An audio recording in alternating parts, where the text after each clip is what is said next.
let's take a look at another example, very similar to the previous one in the first part of the lecture. I'm not going to write, of course, the whole thing again, but similar setting. Let's say this time you have 100 gallons of fluid in the tank to begin with, and let's say you have 2 pounds of per gallon of salt coming in. That's the concentration that comes in.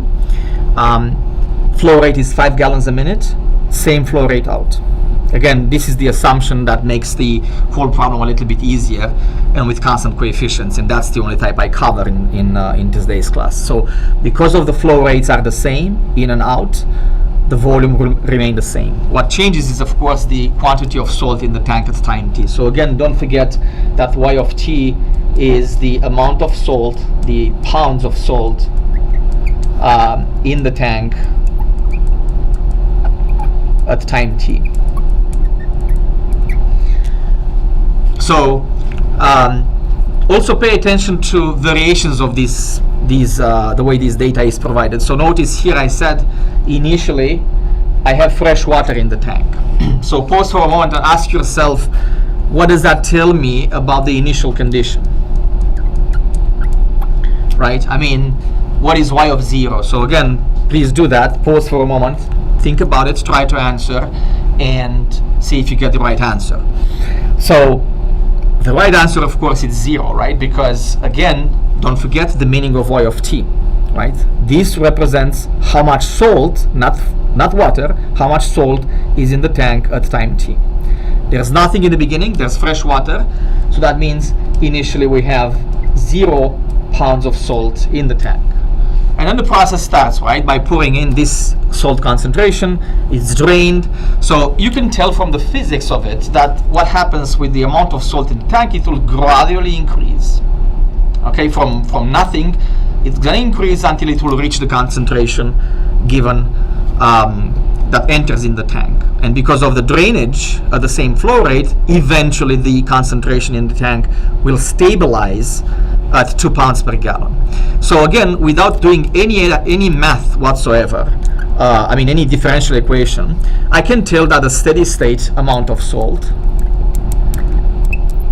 is going to be 2 pounds per gallon multiplied by how many gallons I have in the tank, 200 gallons. So I know for a fact that in the end I'm going to have 400 pounds of salt eventually. Right, so the meaning of the steady state, it's not a name for the limit. What's the limiting behavior of the quantity? I mean, what's the limit of y of t as t goes to infinity? So when you see steady state of the salt, they really ask about the limit of y of t as t goes to infinity, which in this case is 400. But if you care about what amount of salt is in the tank at any time t, then of course you need to set up a differential equation and solve for it. How do I set it up? Well, just like before, y prime will be equal to how much salt comes in per unit of time. That's concentration times flow rate, 2 times 5, minus the salt that comes out, which is concentration y over 200 times 5. So once again, this is the part that people still sometimes don't really grasp. Y is the amount of salt in the tank. How much is in a gallon at time t in the tank? What is the total amount divided by how many gallons are? 200. So y over 200 always represents the concentration in the tank, which is drained out.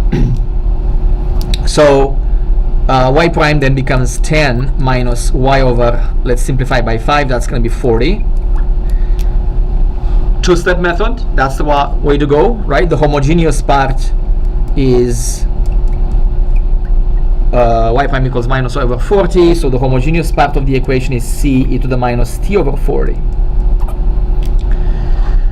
A particular solution is in the form of a constant, so y prime is 0, and that means the particular solution, if you solve for it, that's 400. Once again, not any ODE will have constant solutions, but the ones with constant coefficients do. That's why it's easy to find the particular solution. So finally, not finally, just one more step, y equals yh c e to the minus t over 40 plus 400. Don't forget the initial condition, y of 0 equals 0, which will determine c. So y of 0 is c e to the 0 plus 400, and it's equal to 0. So that means the constant of integration c is minus 400. So finally, the amount of salt at time t in the tank would be 400, if we start with this, right, minus 400 e to the minus t over 40.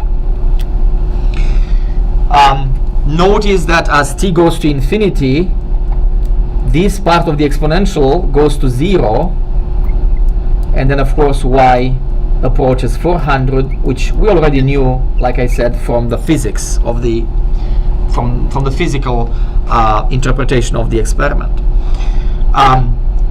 Now, from this point on, of course, you can answer further questions, like, for instance, when the concentration or the amount of salt will reach 300 and so on. So you'll have to set this up equal to that quantity and solve for the time t. But pretty much all the problems will ask you first to find the amount of salt in the tank at time t before you do anything else with it. So that's it for today. This is the last part of chapter 2.